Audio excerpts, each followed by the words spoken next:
ವಿಜಯಪುರದಲ್ಲಿ ಭಾರಿ ವಂಚನೆ, ಎಸ್ಪಿ ಹೆಸರಿನಲ್ಲಿ ಉದ್ಯೋಗ ಕೊಡಿಸುವ ನಾಟಕ, ಹನುಮಂತ ಭಜಂತ್ರಿ ಬಂಧನ. ಜಿಲ್ಲಾ ಪೊಲೀಸ್ ವರಿಷ್ಠಾಧಿಕಾರಿಯವರ ಹೆಸರನ್ನ ದುರುಪಯೋಗಪಡಿಸಿಕೊಂಡು ಸರ್ಕಾರಿ ಉದ್ಯೋಗ ಕೊಡಿಸುವುದಾಗಿ ನಂಬಿಸಿ ಲಕ್ಷಾಂತರ ರೂಪಾಯಿ ಹಣ ವಸೂಲಿ ಮಾಡಿದ್ದ ಆರೋಪದ ಮೇಲೆ ಗೋಕಾಕ್ ಮೂಲದ ಹನುಮಂತ ಭಜಂತ್ರಿಯನ್ನ ಪೊಲೀಸರು ಬಂಧಿಸಿದ್ದಾರೆ. ಉದ್ಯೋಗದ ಆಸೆಯಲ್ಲಿದ್ದ ನಿರುದ್ಯೋಗಿಗಳಿಗೆ ಸರ್ಕಾರಿ ಇಲಾಖೆಯಲ್ಲಿ ಕೆಲಸ ಕೊಡಿಸುವುದಾಗಿ ಭರವಸೆ ನೀಡಿ ವಂಚನೆ ನಡೆಸಿದ್ದಾನೆ ಎಂಬ ಆರೋಪಗಳು ಕೇಳಿಬಂದಿವೆ. ಆರೋಪಿ ತನ್ನನ್ನು ಉನ್ನತ ಪೊಲೀಸ್ ಅಧಿಕಾರಿಗಳ ಆಪ್ತ ಎಂದು ಪರಿಚಯಿಸಿಕೊಂಡು ಎಸ್ಪಿ ಕಚೇರಿಯ ಪ್ರಭಾವ ಬಳಸಿ ನೇಮಕಾತಿ ಮಾಡಿಸಿಕೊಡುವುದಾಗಿ ಹಲವರಿಂದ ಹಣ ಪಡೆದಿದ್ದಾನೆ ಎನ್ನಲಾಗಿದೆ. ವಂಚನೆಗೆ ಒಳಗಾದವರ ದೂರಿನ ಮೇರೆಗೆ ಪ್ರಕರಣವನ್ನ ದಾಖಲಿಸಿಕೊಂಡು ಪೊಲೀಸರು ತನಿಖೆ ನಡೆಸಿ ಆರೋಪಿಯನ್ನ ಬಂಧಿಸಿ ವಿಚಾರಣೆಯನ್ನ ಮುಂದುವರೆಸಿದ್ದಾರೆ. ಈ ಘಟನೆ ಹಿನ್ನೆಲೆಯಲ್ಲಿ ಸಾರ್ವಜನಿಕರು ಯಾವುದೇ ಸರ್ಕಾರಿ ಉದ್ಯೋಗ ನೇಮಕಾತಿಗೆ ಸಂಬಂಧಿಸಿದಂತೆ ಮಧ್ಯವರ್ತಿಗಳ ಮಾತು ನಂಬದೆ ಅಧಿಕೃತ ಪ್ರಕಟಣೆಗಳನ್ನು ಪರಿಶೀಲಿಸಬೇಕೆಂದು ಪೊಲೀಸರು ಎಚ್ಚರಿಕೆಯನ್ನ ನೀಡಿದ್ದಾರೆ. ಪ್ರಕರಣದ ಕುರಿತು ಹೆಚ್ಚಿನ ತನಿಖೆ ನಡೆಯುತ್ತಿದ್ದು ಇನ್ನಷ್ಟು ಮಂದಿ ವಂಚನೆಗೆ ಒಳಗಾಗಿರುವ ಸಾಧ್ಯತೆಯನ್ನು ಪೊಲೀಸರು ಪರಿಶೀಲಿಸಿದ್ದಾರೆ.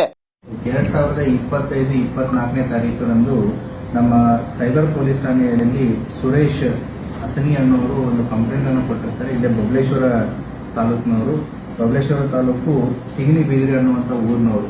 ಇವರಿಗೆ ಫೇಸ್ಬುಕ್ದಲ್ಲಿ ಒಂದು ಅಕೌಂಟ್ ಅನ್ನು ಮಾಡಿಬಿಟ್ಟು ಅದು ನನ್ನ ಹೆಸರಲ್ಲಿ ಲಕ್ಷ್ಮಣ್ ನಿಂಬರ್ಗಿ ಅಂತ ಎಸ್ಪಿ ಹೆಸರಲ್ಲಿ ನಿಂಬರ್ಗಿ ಲಕ್ಷ್ಮಣ್ 29@gmail.com ಅಂತ ಐಡಿನ ಕ್ರಿಯೇಟ್ ಮಾಡಿಬಿಟ್ಟು ಆ ಐಡಿ ಮುಖಾಂತರ ಇವ್ರಿಗೆ ನಾನು ನಿಮಗೆ PWD ಇಲಾಖೆಯಲ್ಲಿ SDC ನೌಕರಿ ಕೊಡಿಸ್ತೀನಿ ಅಂತ ಹೇಳಿ ಇವ್ರ ಹತ್ರ 5,04,600 ರೂಪಾಯಿ ದುಡ್ಡನ್ನ ತಗೊಂಡಿರ್ತಾನೆ.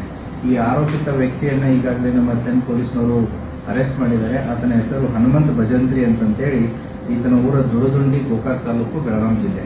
ಈತ ಈ ರೀತಿ ಸೋಷಿಯಲ್ ಮೀಡಿಯಾಗಳಲ್ಲಿ ಈ ರೀತಿ ಪ್ರೊಫೈಲ್ಗಳನ್ನ, ಫೇಕ್ ID ಪ್ರೊಫೈಲ್ಸ್ ಮಾಡಿಬಿಟ್ಟು ಈ ಜನಸಾಮಾನ್ಯರ ಜೊತೆಗೆ ನೌಕರಿ ಕೊಡಿಸ್ತೀನಿ ಅನ್ನುವಂಥ ಒಂದು ಆಸೆ ಆಮಿಷಗಳನ್ನ ಒಡ್ಡಿ ಅವರಿಂದ ದುಡ್ಡನ್ನ ತೆಗೆದುಕೊಳ್ಳುವಂತ ಒಂದು ಕೆಲಸವನ್ನು ಮಾಡಿದ್ದಾನೆ. ಆತನನ್ನ ಈಗ ಬಂಧಿಸಿ ತಂದಿದ್ದಾರೆ. ಈತ ಬರೀ ಇದಷ್ಟೇ ಎಲ್ಲ ಹುಬ್ಬಳ್ಳಿ, ಶಿವಮೊಗ್ಗ ಮತ್ತು ಇತರ ಪ್ರದೇಶಗಳಲ್ಲಿನೂ ಕೂಡ ಈ ರೀತಿ ಮಾಡಿದ್ರು ಅನ್ನುವಂಥ ಒಂದು ಮಾಹಿತಿ ಇದೆ. ಆ ಮಾಹಿತಿ ಆಧಾರದ ಮೇಲೆ ಫರ್ದರ್ ಇನ್ವೆಸ್ಟಿಗೇಷನ್ ಅನ್ನ ನಮ್ಮ ಸೈಬರ್ ಪೊಲೀಸ್ನವರು ತನಿಖೆಯನ್ನು ಕೈಗೊಳ್ತಾ ಇದ್ದಾರೆ.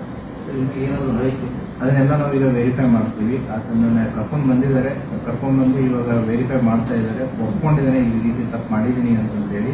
ಸೊ ಇನ್ನು ಯಾವುದಾದ್ರೂ ಈ ರೀತಿ ಬೇರೆ ಜಿಲ್ಲೆಗಳಲ್ಲಿ, ಬೇರೆ ಪೊಲೀಸ್ ಠಾಣೆಗಳಲ್ಲಿ ಪ್ರಕರಣ ದಾಖಲಾಗಿದ್ದಾವ ಅಥವಾ ಬೇರೆ ಅಧಿಕಾರಿಗಳ ಹೆಸರಲ್ಲಿ ಆಗಿರ್ಬೋದು ಅಥವಾ ಬೇರೆ ಇನ್ನೊಬ್ಬರ ಹೆಸರಲ್ಲಿ ಅಕೌಂಟ್ಸ್ಗಳನ್ನ ಕ್ರಿಯೇಟ್ ಮಾಡಿ ಈ ರೀತಿ ಯಾವುದಾದ್ರೂ ಮಾಡಿದನೋ ಇಲ್ವೋ ಅನ್ನೋದನ್ನು ನಾವು ತನಿಖೆಯಲ್ಲಿ ನೋಡಬೇಕಾಗುತ್ತೆ. Thank you.